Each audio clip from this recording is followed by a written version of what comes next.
Ex-wife who cheated and abandoned our family years ago shows up at my door with another man's kid, wanting to be a family again. I slammed the door in her face. Some context: my ex-wife Angela, 36, and I, 37, met in our mid-20s. I was around 24, and we worked at the same company, which is how we met. After 2 years together, we got married, and within 3 years, we had 2 daughters, now 9 and 7. The second pregnancy was unplanned, and she wasn't thrilled about it, but she didn't terminate it, even though I told her I was okay with that if she wanted to, since I didn't want to push her through anything she wasn't comfortable with. After our first daughter, everything was still great. We loved each other deeply, but that changed after the second pregnancy. She became moody, irritable, constantly picking fights with me or our eldest. I figured it was hormones and tried to accept this new Angela. We thought it would pass, but things only got worse. My daughter and I learned to tread carefully around her. I was doing everything, despite her being a stay-at-home mom. She quit her job after our first child, doing all the household chores and caring for our eldest while I worked. When she got pregnant again, we had to hire a housekeeper because she said she was too exhausted to handle everything. I agreed, even though it strained our budget, since I wasn't making enough at the time. I didn't want to burden Angela, especially while pregnant, expecting she'd resume looking after the house and kids after the birth of our second daughter. Let me clarify, I'm not one of those husbands who do nothing after work. I helped as much as I could, even exhausted from my job. But after she gave birth, I thought she'd take a few months to recover, then get back to normal. Months went by, and she showed no signs of bouncing back. She stayed cranky, refused to do chores, and just sat at home watching TV. She didn't even play with the kids, occasionally paying a neighbor to take them out. I don't mean to sound resentful, but I felt that way. I was working tirelessly, and she wouldn't even do the bare minimum. It was costing me a fortune to pay for a housekeeper to handle cooking, cleaning, and chores, while I covered everything else, trying to save for our daughter's future. But her refusal to help made that nearly impossible. After nearly 6 months post-birth, I knew I had to talk to Angela. I asked my parents to watch the girls for a day, and they agreed. I sat her down and explained that I understood she was tired after 2 pregnancies, but I needed her to cooperate. I told her having a housekeeper was draining our finances, and she needed to honor her word and start helping with chores again. We could cut back on the housekeeper's hours and save money. She immediately refused, saying she was too busy watching the kids and that I should earn more instead of making excuses.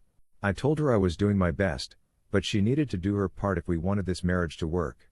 I also brought up how she wasn't really caring for the kids. She'd let them sit for hours watching TV, especially her favorite tacky reality shows, as I'd heard from the housekeeper.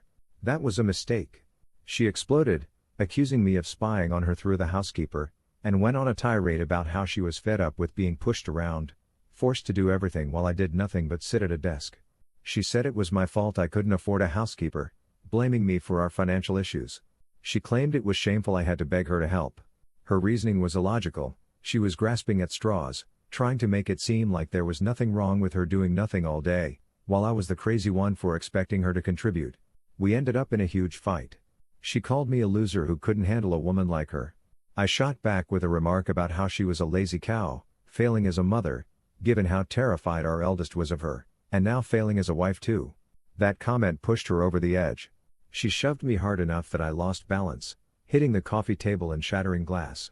I hurt myself, luckily just surface injuries, but I was rushed to the ER.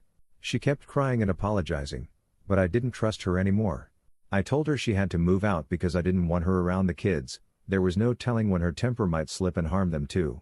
I asked my parents to take care of the girls while Angela was gone. She protested, promising it wouldn't happen again, but I just couldn't trust her. Almost filing for divorce, she begged me for another chance.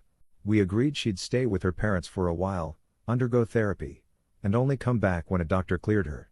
Something was clearly wrong. Happy people don't act this way. She was willing to work on herself, so I didn't want to give up just yet. I didn't want my daughters to grow up without their mother. We also attended marriage counseling while living separately, but it was all pointless because she ended up cheating on me. My parents moved in to help with the girls while Angela stayed with her parents. For a while, counseling seemed to help. Her therapist told me she was battling postpartum depression, which explained her outbursts. Her anger issues, which she didn't have before, got worse after she shoved me. That was a wake-up call for us both. This continued for nearly a year. Around the 6-month mark, I even allowed her to visit the girls under my supervision. She was gradually returning to her old self, and I was relieved. Maybe we could fix this. But then she suddenly stopped attending counseling, stopped responding to me, and I could tell something was off. She'd show up at times, but looked uninterested. I tried reaching her, but she'd blow me off, claiming she needed space. After 3 months of her avoiding me, I went to visit her at her parents' house. I hadn't gone earlier because they disliked me. They believed I'd caused her breakdown and made her act out. She told me it was better I didn't visit, to avoid drama. But I ignored her advice. When I arrived, her parents refused to tell me where she was and slammed the door. I could sense they were enjoying this, so I called Angela from outside. She didn't answer, and my paranoia grew. I snuck around to the backyard, knowing the kitchen door was usually open. That's when I saw her, sitting on a swing, with her back to me, making out with a man I didn't recognize. That image is seared into my mind.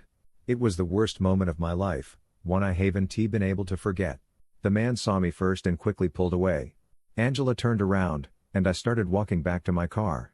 She tried to stop me, but I shook her off, told her not to touch me, and kept going.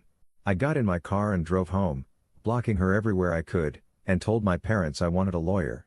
I shared what I saw with them. When I got to court for the divorce, I was numb, emotionally shut down. I didn't even care when she decided to terminate her parental rights, because she had made up her mind to leave us for Sean, her childhood friend. They'd grown apart after high school but reconnected when she moved back with her parents. She fell in love with him again, and her parents supported that. They'd always hoped she'd be with Sean, and now she finally was, abandoning her family, signing her rights away. Her parents told me she contacted them soon after I filed, asking for help to stay connected with the kids. According to them, she was backed into a corner. Either I'd get full custody with supervised visits, or she'd lose her rights altogether because Sean wanted her to abandon the children. Fighting for custody seemed pointless, given her temper issues and the legal hurdles. Yet, her parents secretly helped her meet the girls behind my back, claiming they felt sorry for her, believing she deserved to stay involved. They'd invite her over when I dropped the kids off, and bribed my daughters with toys and candy to keep quiet. The girls never told me. They said they played with Grandpa and Grandma's friends, which I assumed was just friends of my parents. But I later learned they'd been referring to Angela, and that my parents had manipulated them into silence. When I confronted my daughters, they cried and admitted they'd been meeting their mother secretly. They said they couldn't tell me because they'd be punished by God if they did. Angela and my parents drilled that into them, telling them there would be terrible consequences if they told the truth.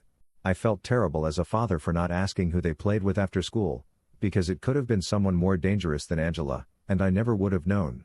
But I'm done with that now. I'm filing for a restraining order against all of them, with proof, an email my parents sent me after the fight confirming everything. They thought that email would make me see how desperate Angela was to stay a mother, to make me forgive everyone. But instead, it revealed how deeply manipulative and dishonest they all were. It's ironic, Angela signed away her rights, yet she had to meet the kids secretly, like it was a crime, just because Sean didn't want her to have contact with her previous family. He was supposed to be her one true love, but now even they are divorcing.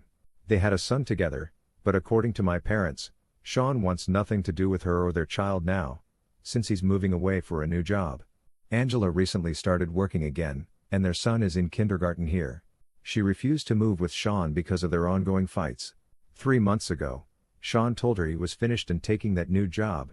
He no longer wanted the family life because it meant sacrificing his happiness for her.